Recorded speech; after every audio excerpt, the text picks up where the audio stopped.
ሬስኪው ታይም የተባለ ተቋምና ሃርቫርድ ዩኒቨርሲቲ ያጠኑት ጥናት ሰዎች በቀን ስልካቸውን ከ150 እስከ 250 ጊዜ ደጋግመው ያያሉ ወይም ይመለከታሉ ይላል። ይህ ማለት ሰዎች ሳያውቁትና ሳይረዱት በአማካይ በየ5 ደቂቃው ትኩረታቸውን ይነጠቃሉ ማለት ነው። በካሊፎርኒያ ዩኒቨርሲቲ የተካሄደ ሌላ ጥናት ደግሞ ከዚህ ከበድ ያለ አስደንጋጭ ውጤት ይናገራል። የሰዎች አእምሮ ከእያንዳንዱ የትኩረት መነጠቅ ወይም መረበሽ በኋላ ወደ ነበረበት ትኩረት ለመመለስ በአማካይ 23 ደቂቃዎች ይፈጅበታል። በዚህ ጥናት መሰረት እርስዎ በስልኮ የሚያዩት አንድ ማስታወቂያ ወይም የሚሰሙት ድምጽ የግማሽ ሰዓት የሥራ ጊዜዎትን ይነጥቆታል። ምናልባት 20 ማስታወቂያዎችን ካዩ ደግሞ 8 ሰዓታትን ወይም ሙሉ የሥራ ቀንዎን አባክነዋል ማለት ነው። በሌላ መልኩ አብዛኞቻችን ጊዜ ወይም ሰዓት የለኝም ስንል እንደመጣለን። የአሜሪካ የሳይኮሎጂ ማህበር ወይም ኤፒኤ በ2023 ይፋ ያደረገው ሪፖርት ደግሞ ማህበራዊ ሚዲያ በብዛት የሚጠቀሙ ወጣቶች ከ40 እስከ 60 በመቶ ከሌሎች በበለጠ ለጭንቀትና ድብርት ተጋላጭ መሆናቸውን ያመለክታል። ይህ የሚሆነው ደግሞ ህይወታቸው በአስቸጋሪ ሁኔታ ውስጥ በመሆኑ ሳይሆን አእምሯቸው በማያቋርጥ ሁኔታ ውስጥ እረፍት አልባ ስለሚሆን ነው። ዛሬ በርካታ የዓለማችን ወጣቶች ምንም አይነት መጥፎ ነገር ባልተከሰተበት ሁኔታ ጭምር በከፍተኛ ጭንቀት፣ ድካምና የአእምሮ መታወክ ውስጥ ይገኛሉ። የዚህ ክስተት መነሻ የዓለም ሁኔታ መለወጥ ሳይሆን በወጣቶች አእምሮ ውስጥ በከፍተኛ ሁኔታ እየተስፋፋ ባለው የዲጂታል ዓለም ጫና ምክንያት ነው።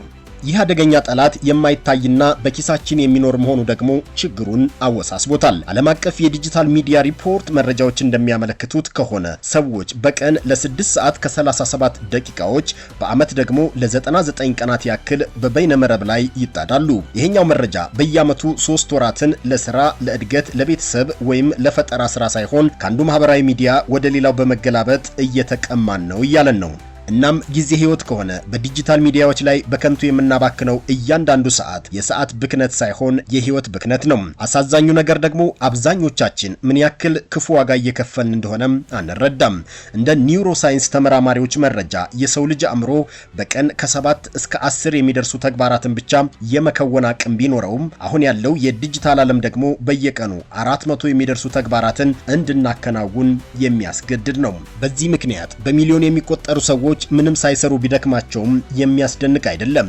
ይህ ስንፍና ወይም የሥራ ስነ ምግባር ጉድለት ሳይሆን ከኒውሮሎጂካል መጨናነቅ የሚመነጭ ነው። አሁን ያለው የዲጂታል ዓለም እኛ የአእምሯችንን አቅም ለማሳደግ ከምናደርገው ጥረት በላይ በሆነ ፍጥነት አእምሯችንን እያደከመው ይገኛል። እናም ይህንን ግልጽ አደጋ በትክክል ካልተገነዘብን፣ ካልተቆጣጠርንና ትኩረታችንን መጠበቅ ካልቻል እጅግ ውድ የሆነውን የጊዜ የትኩረትና የአእምሮ ሰላማችንን ማጣታችን የግድ ይሆናል ማለት ነው። ሰላም ጤና ይስጥልን ውድ የማረፊያ ሚዲያ ቤተሰቦች፣ ዛሬ ብዙዎቻችን መስማት ስለማንፈልገው ነገር ግን እጅግ አስፈላጊ ስለሆነ ነገር ልናወራ ነው። በከንቱ እየባከነ ስላለው ጊዜያችንና የአእምሮ ጤናችን።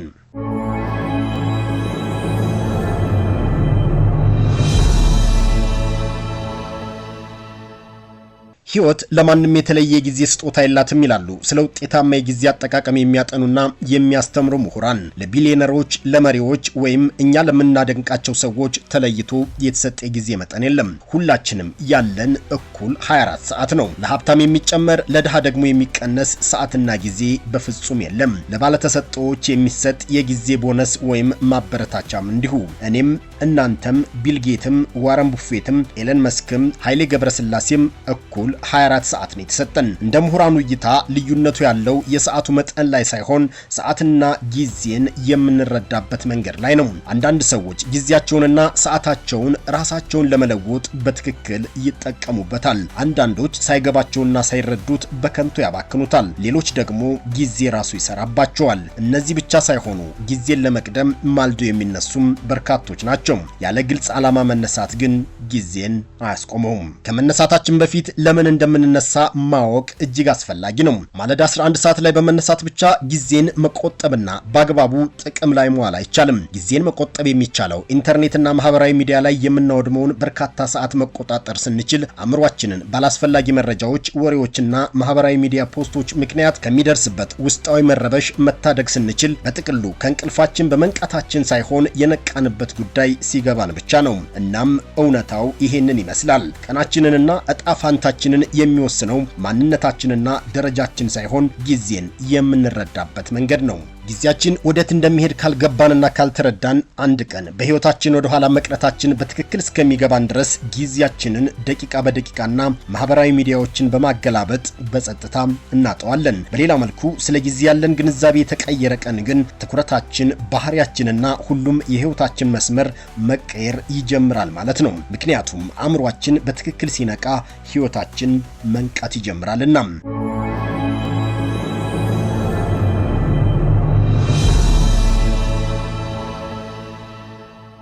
የዓለማችን የቱጃሮች ቁንጮ ኤለን መስክ ከኛ የተለየ 48 ሰዓት አልተሰጠውም። ልክ እንደ ሁላችንም የተሰጠው 24 ሰዓት ብቻ ነው። እሱ ግን ቀኑን በየ5 ደቂቃዎች በመከፋፈል እያንዳንዷን ደቂቃ በጥንቃቄ ይጠቀምባታል። ለኤለን መስክ እያንዳንዷ የ5 ደቂቃ ክፍልፋይ ዓላማ ያላት የተጠበቀችና ለተገቢው ጥቅም የምትውል ናት። በዚህ ምክንያት ኤለን መስክ ከሌሎቻችን በተለየ የቢሊዮን ዶላርና የብዙ ዝናዎች ባለቤት መሆን ችሏል። ኤለን መስክ ቱጃር የሆነው በተጨማሪ ሰዓት ሳይሆን ከኛ እኩል ከተሰጠው ሰዓት ውስጥ እያንዳንዷን ደቂቃ ወደ ውጤትና ገንዘብ መንዝሮ ነው።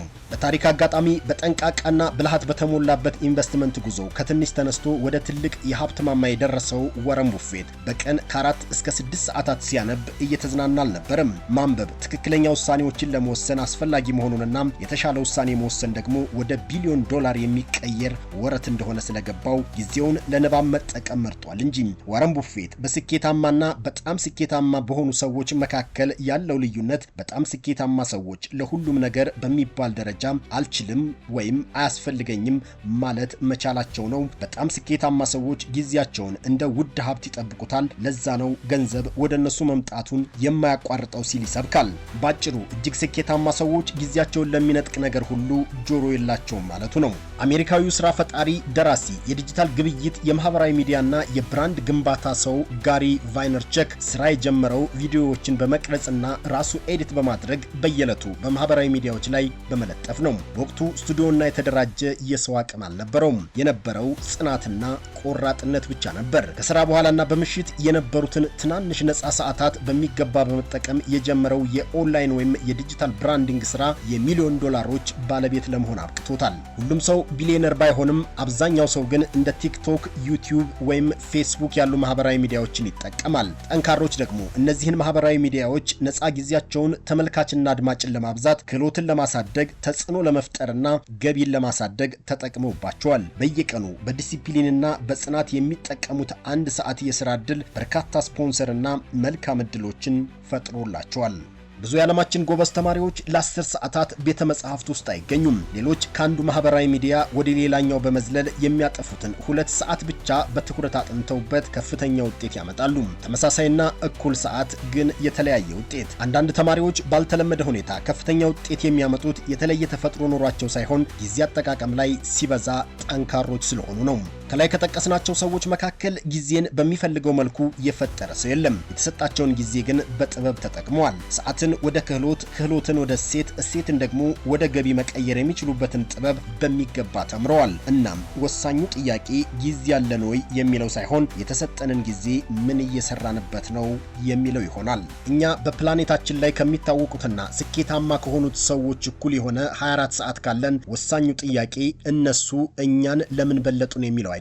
ወሳኙ ጥያቄ እነሱ የተሰጣቸውን ሰዓት በሚገባ ሲሰሩበት እኛ የት ነበርን ወይም እኛ የተሰጠንን ሰዓት ስናባክነው እነሱ ምን እየሰሩ ነው የሚለው ነው። ሰዓታችንን በሚገባ ተጠቅመን እነሱን ባንደርስ እንኳን ራሳችንን ከድህነትና ጥገኝነት እንዴት ማውጣት እንችላለን የሚለው ደግሞ ሁለተኛው ጥያቄ ይሆናል። ምክንያቱም እነዚህ ሰዎች ከተጨማሪ ሰዓት ጋር አልተወለዱም። በቀን ውስጥ ለነሱ የተሰጠ 30 ሰዓት ወይም የሰዓትን ተፈጥሯዊ ጉዞ የሚገቱበት አንዳች ምትሃት የላቸውም። ባጭሩ ከኛ እኩል የተሰጣቸውን ጊዜ የሚጠቀሙበት መንገድ የተለየና ዓላማ ያለው መሆኑ ለስኬት አበቃቸው እንጂ እነሱ ከመኝታቸው እንደተነሱ ዲጂታል ሚዲያ ውጥንቅጦች ላይ በመጣድ አእምሯቸውን አይረብሹም። በማህበራዊ ሚዲያ ማስታወቂያዎች ምክንያት የማሰብ ነፃነታቸውን አያባክኑም። ማህበራዊ ሚዲያን ማገላበጥ ትኩረታቸውን እንዲበላባቸው በፍጹም አይፈቅዱም። ሰዓታቸውን በርካታ መዋለ ንዋይ ያፈሰሱበት ንግድ ገቢ ማምጣት እንዳለበት ሁሉ በታሰበበትና በተጠና መንገድ ተጠቅመው ሀብት ይፈጥሩበታል። ለዚህ ነው እኛ የሰዓታችን ጊዜያችንን 30% ብቻ እነዚህ ሰዎች በተጠቀሙበት መንገድ ብንጠቀም ህይወታችን መለወጥ ይጀምራል የሚለው ሀቅ ብዙ ሰው ሊሰማው የማይፈልገው መራራ እውነታ የሆነው። ምክንያቱም ስኬት የሚገነባው በደረጃ ወይም በድል ሳይሆን ብዙ ሰው የሚያባክነውን እያንዳንዱን ሰዓት በሚገባና በጥንቃቄ በመጠቀም ላይ ነው። ስለዚህ እስካሁን ያልተጠቀምንበትን ውድ የጊዜ ሀብት እንዴት እንቆጣጠረው ብሎ መጠየቅ የብልህ ሰው ወሳኝ ጅማሮ ይሆናል። የማህበራዊ ሳይንስ፣ የሥራ ፈጠራ፣ የስነ ልቦናና የኢንዱስትሪ ዓለም ምሁራን በዚህ በዲጂታል ዓለም በተረበሸ ዓለም ውስጥ ሰዓትን በአግባቡ ለመጠቀም ቀጥሎ የተዘረዘሩትን ዘዴዎች ይመክራሉ።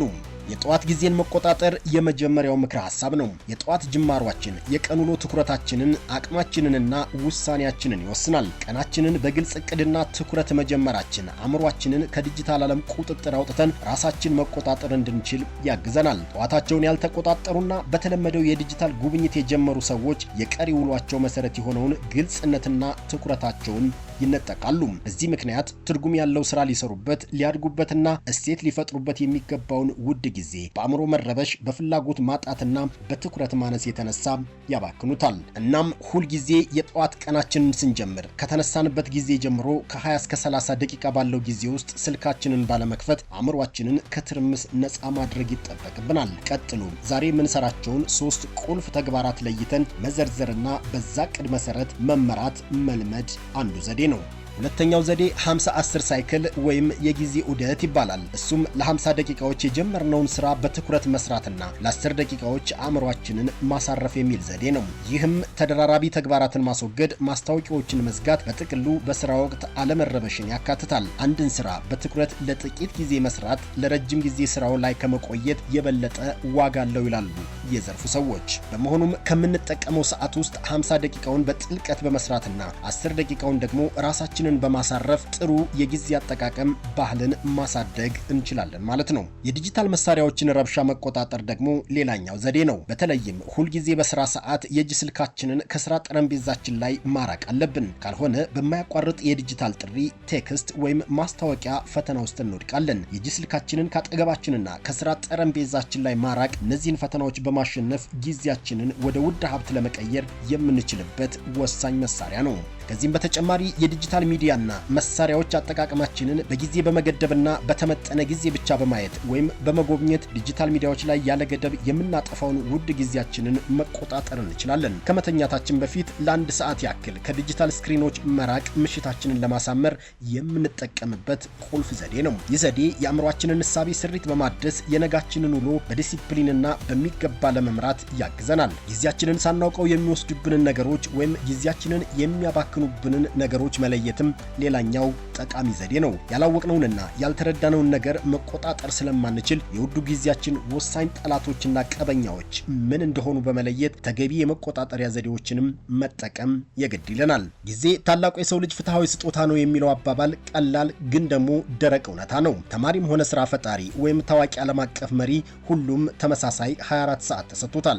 ስለዚህ ያልተለመደ ውጤትና ስኬት ባስመዘገቡና ጊዜም በሚያባክኑ ሰዎች መካከል ያለው ልዩነት እድል፣ ተሰጥኦ ወይም ትስስር ሳይሆን የተሰጣቸውን ጊዜ በቅድ የመምራትና የመጠቀም ጉዳይ ላይ ነው። ከብክነት የምንጠብቀው ጊዜ አጥብቀን የያዝነው ትኩረትና ዛሬ የገነባነው መልካም ባህሪ ነገ የምንኖረውን ህይወት ይወስናል። ከእያንዳንዱ አላስፈላጊ የዲጂታል ሚዲያ ረብሻና ምሰጣ በመራቅ የምናጠናቅቀው ትርጉም ያለው ዕለታዊ ተግባር ከምንገምተውና ማመን ከምንቸገረው በላይ የሆነ ውጤትን እንድናመጣ ያስችለናል። በመሆኑም ትኩረታችንን እንቆጣጠር፣ ጠዋታችንን ካላስፈላጊ ብክነት እንጠብቅ፣ ሰዓታችንን ለዓላማ ለመጠቀም ቁርጠኝነቱ ይኑረን። ይህንን ተግባር አሁኑኑ በትንሹ እንጀምር። ምክንያቱም ከዚህ ዲጂታል ዓለም ረብሻ ለመራቅ የምናደርገው በጣም ትንሽና ተከታታይ እርምጃ ህይወታችንን ወደ አዲስ ምዕራፍ ለማሸጋገር የሚያስችል የማይታመን ጉልበት አለው። ስኬት ብዙ ሰዓት የመኖር ያለመኖር ጉዳይ ሳይሆን እያንዳንዱን ደቂቃ ለሚቆጠር ውጤት የመጠቀምና ያለመጠቀም ጉዳይ ነው። በተሰጠን 24 ሰዓት ልንሰራ የምናስበው ነገር ውጤታችንን ይወስናልና የምንሰራውን ነገር በጥንቃቄ እንምረጥ፣ በቅድን ተግብር፣ ከዛም የህይወታችንን ለውጥ እንመልከት የዝግጅታችን መልእክት ነው በማለት የዛሬውን አበቃን። ስለ ዝግጅታችን የተሰማችሁን አስተያየት ጻፉልን። ቻናላችንን ሰብስክራይብ በማድረግ ቤተሰብ እንሁን። ሰላም።